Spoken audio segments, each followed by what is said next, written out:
जय हिंद दोस्तों, Kuldeep Singh here. Welcome to Sarthi series for HPAS mains. So in this series what we are trying to do is we are trying to add the value for you people and we are trying to ensure कि आप अपने paper में जो कि like फरवरी में होने वाला है इसके लिए आप काफ़ी अच्छे से काफ़ी बढ़िया से प्रिपेयर करके जाएं और आप जो है फ्लाइंग कलर से इसमें पास भी हो जाएं। सो ये जो है सोशल इश्यूज़ के ऊपर मेरा तीसरा टॉपिक होगा। ऑलरेडी मैं पहले 2 टॉपिक ले चुका हूँ जिसमें मैंने आपको कुछ मॉडल आंसर्स भी दिए थे, देन कुछ आपको क्वेश्चंस प्रैक्टिस के लिए भी दिए थे और ब्रॉड मैंने आपको ट्रेंड भी बताए थे। तो this is going to be the last topic of social issues. इसके बाद जो है we will move toward the other area जिसको हम लोगों को लगता है कि जहाँ से क्वेश्चन आपको निकल के आएंगे as far as paper is concern. So चलिए गाइस हम लोग करते हैं इसको फटाफट से स्टार्ट करने से पहले आपको पता है कि एप्लीकेशन को डाउनलोड करना है, पेड और फ्री कंटेंट है एचएस के लिए, यूपीएससी के लिए, जो भी स्टेट सर्विस के लिए प्रिपेयर कर रहे हैं या फिर यूपीएससी के लिए कर रहे हैं, आप यहाँ पे आके जो है काफ़ी कुछ बेनिफिट निकाल सकते हैं। बहुत सारा कंटेंट अवेलेबल है। चलिए सो जीएस मैंने आपको बताया था social issues, as far as social issues is concern तो हम लोगों को ये टॉपिक जो है वो निकल के आ रहे हैं। पिछले 3-4 सालों में हम लोगों ने देखा है कि एवरेज जो है 40 मार्क्स का आपका पेपर यहाँ से निकल के आया है एंड इसमें जो है आपको एक लॉन्ग क्वेश्चन, एक मीडियम क्वेश्चन और एक शॉर्ट क्वेश्चन तो आपको देखने को मिला ही है। सो थ्रू आउट हम लोगों ने देखे थे और हमने पीछे ये भी देखे था कि कितने क्वेश्चन कहाँ से निकल के आ रहे हैं, किस तरह के क्वेश्चन आपको निकल के आ रहे हैं। सो हम लोगों ने उस हिसाब से कुछ एरियाज फोकस किए थे कि इन एरिया से आपको जो है इनको कवर करके जाना ही है सो दैट आपको एटलीस्ट जिस तरह से हम लोग ट्रेंड देख रहे हैं वो उस तरह से कवरेज हो सके। सो उसमें मैंने बोला था स्ट्रैटिफिकेशन पढ़ के जाना है। इंडिया में किस तरह का स्ट्रैटिफिकेशन का सिस्टम मिलता है, फैमिली मैरिज, किनशिप, इसके फॉर्म्स और चेंजेस क्या निकल के आए हैं, सोशल डिविजन्स किस तरह की है हमारे समाज में, जैसे कास्टिज्म, कम्युनलिज्म, रीजनलिज्म, लिंग्विज्म, ये सारी चीज़ें देखने को मिलती है। Then vulnerable sections of Indian society जैसे women, children, old age, disabled, tribals, क्योंकि आज क्वेश्चन ट्राइबल्स के ऊपर तो will talk about tribals. And then social legislation, India के किस प्रकार के लेजिस्लेशन आपको देखने मिलते हैं फॉर रेगुलेशन ऑफ सोसाइटी। तो ये एस्पेक्ट्स हम लोगों को कवर करके जाने थे गाइस। तो ठीक है, फटाफट से हम लोग देख लेते हैं एक मॉडल क्वेश्चन आज के लिए and then I will give you some questions for practice जो कि बहुत ज़्यादा ज़रूरी है और हम अपनी प्रथा को कंटिन्यू करेंगे कि मैं आपको क्वेश्चन प्रैक्टिस के लिए दूंगा, आप जो है एक पीडीएफ बना के मुझे सेंड करेंगे। चलिए सो क्वेश्चन बेसिकली है, पिछली बारी मैंने दिया था question, development activities and strategies India have increased the socio economic gulf between tribals and rest of the citizens of India. So basically question है कि ट्राइबल्स एंड बाकी जो मेन स्ट्रीम है, इस मेन स्ट्रीम जो इंडिया है उससे जो है ट्राइबल्स का एक कहीं ना कहीं डिवोर्स हो देखने को मिल रहा है, एलिनेशन देखने को मिला है because of the developmental activities जो कि हमारे देश में हम लोगों ने ली हैं। ठीक है जी, तो इसको आपको एग्जामिन करना है एंड 20 मार्क्स में है आपको, तो ऑलमोस्ट आपको 250 to 300 वर्ड्स के बीच में लिखने की कोशिश करना है।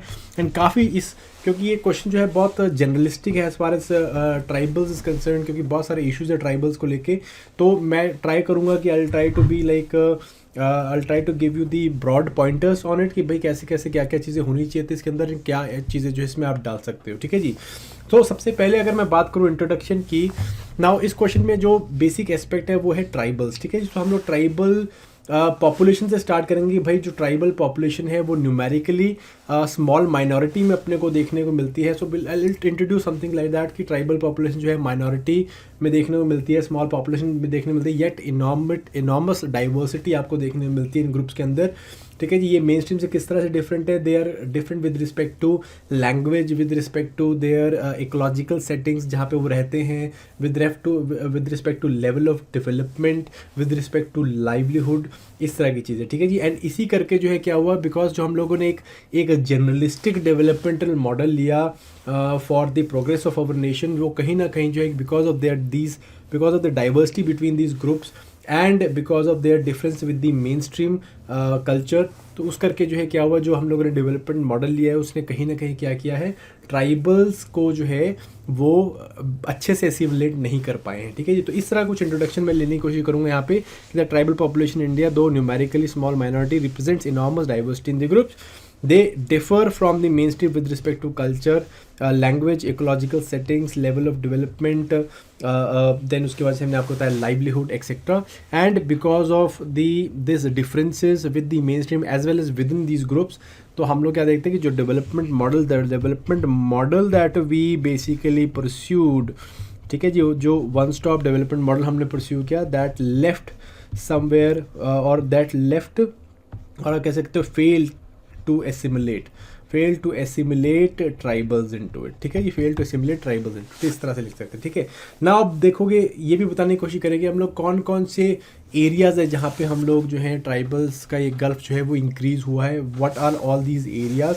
सो इन एरियाज़ के बारे में अगर मैं बात करूँ, जैसे कि what are these issues which are being faced by tribals. So again first one is livelihood and employment. So livelihood वाले एरियाज़ में, एम्प्लॉयमेंट वाले एरियाज़ में आप देख पाओगे कि जनरली जो ट्राइबल्स का जो इनकम है that is comparatively low as compare, जो पर एनम इनकम है इट इज़ कंपेरेटिवली लो, जो इवन इंडिया का एवरेज इनकम है उससे भी आधा है, ठीक है जी। तो लाइवलीहुड जो है very very difficult because most of ये जो ट्राइबल्स है they are living in a forest ecosystem, so they do not get value for the work that they people do and mostly they don't have the skills also, so most of them they are doing the labor work है, इस तरह की चीज़ें हैं। Employment opportunities बहुत ज़्यादा नहीं है, तो all of this creates this issue कि भाई लाइवलीहुड एंड एम्प्लॉयमेंट नहीं है, तो इस करके जो है क्या है लो इनकम्स हैं, and then because of this high rampant poverty आपको देखने को मिलता है, ठीक है जी, ये एस्पेक्ट है। Then second is education. Education में भी जो है पिछड़े हुए हैं। देखो एजुकेशन एक ऐसी चीज़ है जो क्या करता है, समाज में खड़ने के लिए जो है ताकत देता है, टूल्स देता है, स्किल्स देता है। तो एजुकेशन भी जो है क्या है, because of language barriers, culture barriers यहाँ पे आपको देखने को मिलते हैं। मदर टंग में पढ़ाया नहीं जाता, जो टीचर्स है जनरली जो है इनके अपने कल्चर से नहीं है, मतलब बाहर से आते हैं, वो उनके जो है कल्चरल बायस होता है, एक एथनोसेंट्रिक बायस आपको देखने को मिलता है। Because of this high drop out rates आपको देखने को मिलते हैं, पुअर लिटरेसी रेट जो है यहाँ पे आपको देखने को मिलता है ट्राइबल्स के बीच में, ठीक है जी। तो ये एक बहुत बड़ा इशू है। देन हेल्थ रिलेटेड इशू है कि अगेन जैसे कि फॉरेस्ट इकोसिस्टम में रहने के कारण क्या है कि माल न्यूट्रिशन काफ़ी ज़्यादा देखने को मिलता है, कम्युनिकेबल नॉन कम्युनिकेबल डिजीज़ देखने को मिलते हैं। अगेन जो मस्कीटो बेस्ड डिजीज़ हैं आपके, या फिर जिन्हें हम लोग वेक्टर बॉर्न डिजीज़ बोल सकते हैं, तो वो आपको काफ़ी देखने को मिलते हैं यहाँ पे। देन इवन हेरिडिटरी डिजीज़ है कि मोस्ट ऑफ जैसे आपके ट्राइबल्स हैं जनरली सेंट्रल रीजन के ट्राइबल्स हैं, दे आर थैलेसेमिक, है ना। तो इस तरह से जो है आपको सॉरी थैलेसेमिक कह दिया, सिकल सेल एनीमिया जो है देखने को मिलता है उनके अंदर। Infant mortality, maternal mortality rate काफ़ी ज़्यादा हाई है, हेल्थ का जो है एक्सेस प्रॉपर मिल नहीं पाता है, तो वो एक बहुत बड़ा इशू है इनके पास। Then very very important area is of issue is land alienation, displacement and enforced migration, ठीक है जी। डेवलपमेंट हमने किया, डेवलपमेंट में हमने डैम्स बनाए, हमने फॉरेस्ट को कंजर्व करने की कोशिश करी, हम लोगों ने इन सब चीज़ों से बेसिकली क्या हुआ, लैंड मिनरल्स को एक्सप्लॉइट करने की कोशिश की। इन सब चीज़ों से क्या होगा कि ट्राइबल्स को सबसे ज़्यादा जो है इफेक्ट पहुंचा है, ठीक है जी। जैसे कि अगर बात करें झारखंड की, छत्तीसगढ़ की बात करें, तो वहाँ पे सबसे ज़्यादा ट्राइबल्स, सबसे ज़्यादा मिनरल्स देखने को मिलते हैं, येट हम लोग देखते हैं कि वहाँ पे जो ट्राइबल्स हैं उनका डेवलपमेंट सबसे ज़्यादा कम है, ठीक है जी। So because of that what has happened इसकी जो फ्रूट है डेवलपमेंट का, it has not reach the tribals.